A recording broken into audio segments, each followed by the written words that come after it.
Hi friends! Sindhu Bhairavi serial அடுத்தடுத்து என்ன மாரி சுவாரஸ்யமான விஷயங்கள் நடக்க போகுதுன்னு பார்க்கலாம். ரொம்பவே சந்தோஷமா சுமங்கலி பூஜைக்கு எல்லா ஏற்பாடும் பண்ணியிருக்காங்க அன்னபூர்ணி அம்மா. ஊர்ல இருக்கிற எல்லாரையும் கூப்பிட்டு கோயில்ல சுமங்கலி பூஜைக்கு ஏற்பாடு பண்ணியிருக்காங்க. எல்லா சுமங்கலியும் வந்துடுறாங்க. இப்ப அன்னபூர்ணி அம்மா அவங்க கையால புடவை, வெள்ளி கிண்ணம்லாம் குடுத்து பூஜைக்கு சொல்லிட்டு இருக்காங்க. ஆனா, அந்த இடத்துக்கு நம்ப சித்து செம்ம மாஸா வந்து என்ட்ரி ஆகுறாங்க.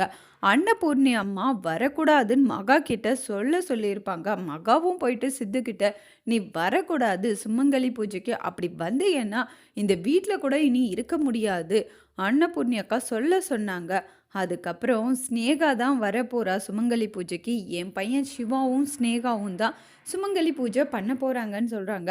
இத கேட்டு ரொம்பவே கோவப்பட்டு அப்பவே மகா கிட்ட நான் வருவேன்னு சிந்து சொல்லிட்டாங்க.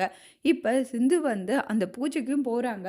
அன்னபூர்ணி அம்மா அங்கருந்து வெளிய போன்னு தொரத்துனாலும் ஊர்ல இருக்கிற எல்லாருமே சுமங்கலி பூஜைக்கு ஏன் வரக்கூடாது. சித்து கண்டிப்பா சுமங்கலி பூஜை பண்ணுவா. சிவா நல்லா இருக்கணும்னு நெனச்சா, சித்து சுமங்கலி பூஜை பண்றதுக்கு நீங்க ஒத்துக்கணும் அப்படின்னு எல்லாரும் பிரச்சனை பண்ணி, நம்ம சித்துவ பண்ண வைப்பாங்களா? இல்ல யார் என்ன சொன்னாலும் அன்னபூர்ணி அம்மா சித்து வந்து சுமங்கலி பூஜை பண்ணவே கூடாதுன்னு சொல்ல போறாங்களான்றத வெயிட் பண்ணி பார்க்கலாம்.